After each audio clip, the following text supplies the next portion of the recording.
பரிசுத்த பிதாவே, இந்த நல்ல பரிசுத்த வாரத்தினுடைய செவ்வாய்க்கிழமை ஆராதனையிலே உடைய திருவார்த்தைகளை தியானித்து எங்களை சீர்தூக்கி பார்த்து எங்களை உமக்குரியவர்களாய் மாற்றிக்கொள்ள ஆசையோடு வந்திருக்கிறோம். தியான நேரத்தை ஆசீர்வதித்தார். எங்களுடைய இறைவன் பரிசுத்த ஆண்டவரானவர் இதை புரிந்து கொண்டு செயல்பட எங்களுக்கு பலத்தார். உடைய நாமம் மட்டும் மகிமைப்படட்டும். இயேசு கிறிஸ்துவின் நாமத்தில் ஜெபிக்கிறோம் நல்ல பிதாவே, ஆமென். கர்த்தருடைய பரிசுத்த நாமம் மகிமைப்படுவதாக. நேற்று தினத்திலே தேவாலய சுத்திகரிப்பில் நாம் எண்ணங்களில் படாத பல காட்சிகள் இயேசுக்கு உள்ளே சென்றது. அங்கே ஒரு கலவர சூழ்நிலை உருவானது. அங்கே பார்வையற்றவர்கள், நடக்க இயலாதவர்கள், தொழுநோயாளிகள் ஆலயத்துக்குள்ளே வர தடை செய்யப்பட்ட இந்த மாற்றுத்திறனாளிகள் வந்தது. அங்கேயே அவர்களை இயேசு கிறிஸ்து குணமாக்கியது. இதை வேடிக்கை பார்ப்பதற்காகவும் என்னவோ தெரியாது. ஆனால் சிறுவர்கள் அங்கே வந்து அந்த சாலையிலே ஓசனா, தாவீது குமாரனுக்கு ஓசனா என்று ஆர்ப்பரித்த அதே சத்தம் தேவாலயத்துக்குள்ளாக சிறுவர்களும் ஆர்ப்பரித்தார்கள். இதுவரை நாம் காணாத காட்சிகள் எல்லாம் நினைவுக்கு கொண்டு வந்து அதை நாம் தியானிக்கவும் செய்தோம். பெத்தானியாவிலிருந்து வரும்பொழுது நடந்த மற்றொரு சம்பவத்தை இந்த நாளிலே தியானிக்க போகிறோம். அதுதான் நாம் வேத பாடமாக வாசிக்கின்ற பகுதியிலே வருகிறது. மார்க்குடைய சுவிசேஷம் 11வது அதிகாரம் 12, 13, 14 ஆகிய 3 வசனங்கள். இயேசு கிறிஸ்து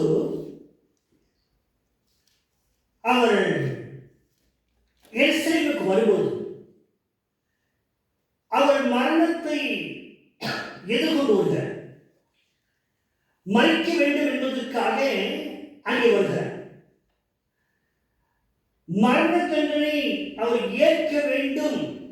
அப்படி அவர்கள் அப்போது கொடுக்காவிட்டால் தேவனுடைய திட்டம் நிறைவேறார்.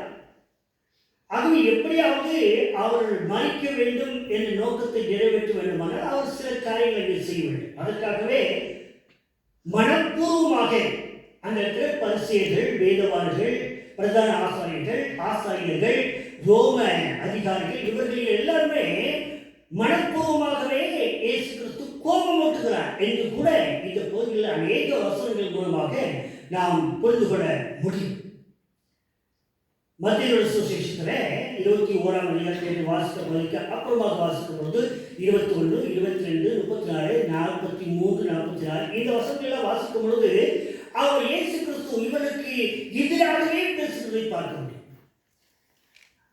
அவர்கள் பரலோக ராஜ்யத்துக்குரியவர்கள் அல்ல என்று அவர் குற்றப்படுத்துகிற அந்த அளவுக்கு ஒரு வெறுப்பேற்றுகிற மாதிரி பேசுகிறதாகவே அந்த மத்திய 21 வாசிக்கிறீர்கள் தெரியும். அப்படி அவர் பேசிக்கொண்டே இருப்பார். இப்பொழுது அதே போல அந்த நோக்கத்திற்காக வருகிறபடினாலே அவர் இரவு நேரங்களில் மிகுந்த துக்கத்தோடு கூட பெத்தானியாவிலே மார்த்தாள் மரியாள் லாசருடைய வீட்டில் தான் தங்குவார் என்று அறிஞர்களும் அதை உறுதிப்படுத்துகிறார்கள். ஆகவே அங்கே இருக்கும்போது தன்னுடைய எருசலேம் பிரயாணத்தை நினைத்தும் அந்த வியாழக்கிழமை இரவு அவர் காட்சி கேட்க போகிறதை குறித்தும் விசாரிக்கப்படுகிறதை குறித்தும் அவர் அறிவிக்கிறபடினாலும் வெள்ளிக்கிழமை ஒரு அகால மரணம் காத்திருக்கிறது என்ற நினைவுகளும் இந்த உலகத்திற்காக இதை செய்ய வேண்டும், பிதாவுடைய சித்தத்தை நிறைவேற்றும் என்பதற்காக பெத்தானியாவிலே அவர் உறங்கவில்லை, உண்ணவில்லை, துக்கத்தினால் இருக்கிறார். துக்கத்தோடு கூட அந்த இரவை அவர் தூக்கமில்லாமல் அவர் செலவழித்தார். அப்பேற்பட்ட சூழ்நிலை தன்னுடைய சீடர்களோடு கூட அவர் எருசலேமுக்கு வருகிறார். எருசலேமுக்கு வரும் வழியிலே ஒரு அத்திமரத்தை பார்க்கிறார். அத்திமரத்திலே அவர் சொன்ன ஒரு தூக்கமும் இல்லை, உணவும் இல்லை என்று சொன்னல்லவா. ஆகவே அவர் அந்த இடத்துல தனக்கு பசியை அடக்கிக் கொள்ள அந்த அத்திமரத்தில் அத்திப்பழங்கள் இருக்குவோ என்று பார்க்கிறார். வேதம் தெளிவாகவே சொல்லுகிறது, அது பழத்துடைய காலமாய் இராதபடியினாலே அதிலே ஒரு பழங்கள் இல்லை. அது பழுக்கக்கூடிய காலமே அல்ல. It's not the season. அது பழுக்கக்கூடிய காலமே அல்ல. ஆனால் இயேசு கிறிஸ்து என்று பழங்கள் தான் புசிப்பதற்கு இருக்குமோ என்று பார்க்கிறார். அங்கே அவருக்கு பழங்கள் இல்லை என்ற உடனே அது ஒரு கனி கொடுக்காது என்று சபிக்கிறார்.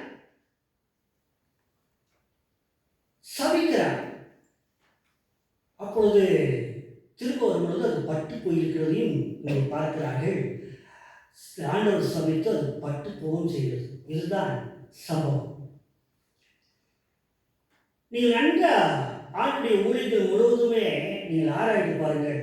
இயேசு கிறிஸ்து சபிக்கவே மாட்டார். ஆசீர்வதிப்பா, சொல் கொடுப்பா, ஏட்டிக்கு மூட்டி அப்படின்னு சொல்லுவாங்க. அப்படியெல்லாம் கேள்வி கேட்கறது கூட அவரும் ஏட்டிக்கு மூட்டி அவரும் பதில் சொல்லுவார். அவர் குற்றப்படுத்துவதற்காக ஏதாவது கேட்டுலான்னு சொல்லி அவர் தெரியுமான்னு தெரியாதே அடித்தோடனே எனக்கு தெரியாது போயிட்டு வாங்க அதை சொல்லிடுவார். போன முறை ஒரு ஊழியக்காரர் அவர் வந்தார். பிரசங்கம் பண்ணி முடிச்சுட்டு அவர் வந்த உடனே என்னையா 2 நாட்கள் முட்டை கறி கோழி எல்லாம் சாப்பிடக்கூடாதுன்னு சொல்லியிருக்கிறார், நீங்கள் வேதத்தில் ஏதாவது காட்ட முடியுமா அப்படின்னு சொன்னே அவர் மிதட்டா வாழ்ந்த பண்ணுறப்பதான் தெரிஞ்சு போச்சு. அவர் சொல்கிறாரா, போய் பாரியா, நீ என்ன வாசிக்கல 151ஆம் சங்கீதத்தில் 7ஆம் வசனத்தில் இருக்கா இல்லைன்னு பாரு அப்படின்னாரா.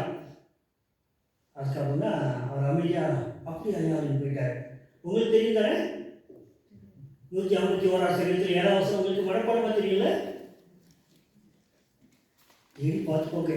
ஆனால் என் பைபிள் 151 இல்லை, 150 வரைக்கும் தான் இருக்கு. தேடி பார்க்குறீங்களா?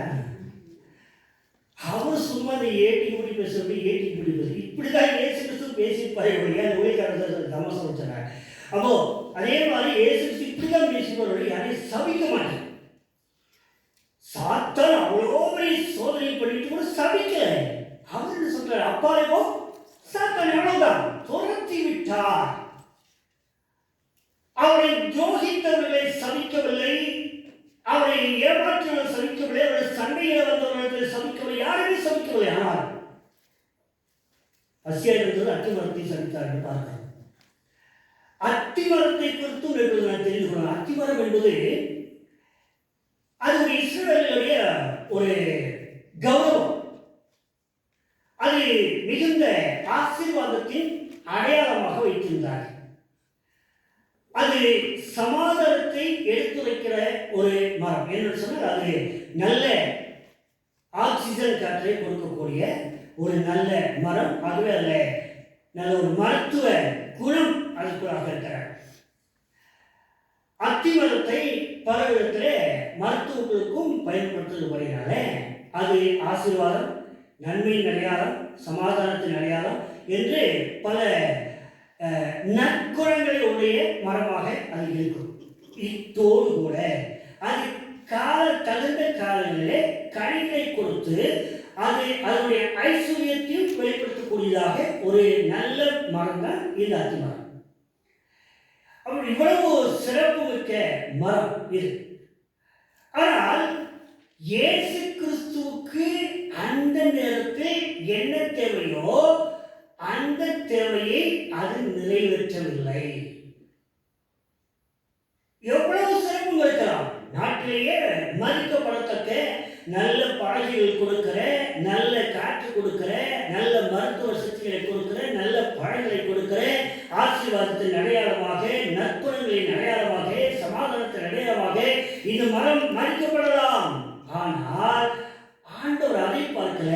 அந்த நேரத்தில் அவருக்கு கனி தேவைப்பட்டது. அந்த கனி அவருக்கு கிடைக்கவில்லை. அதை உடனடியாக சமைத்தார். இதுதான் இதுதான் சம்பவம். இதே அப்படியே காலம் கடந்து விட்டது.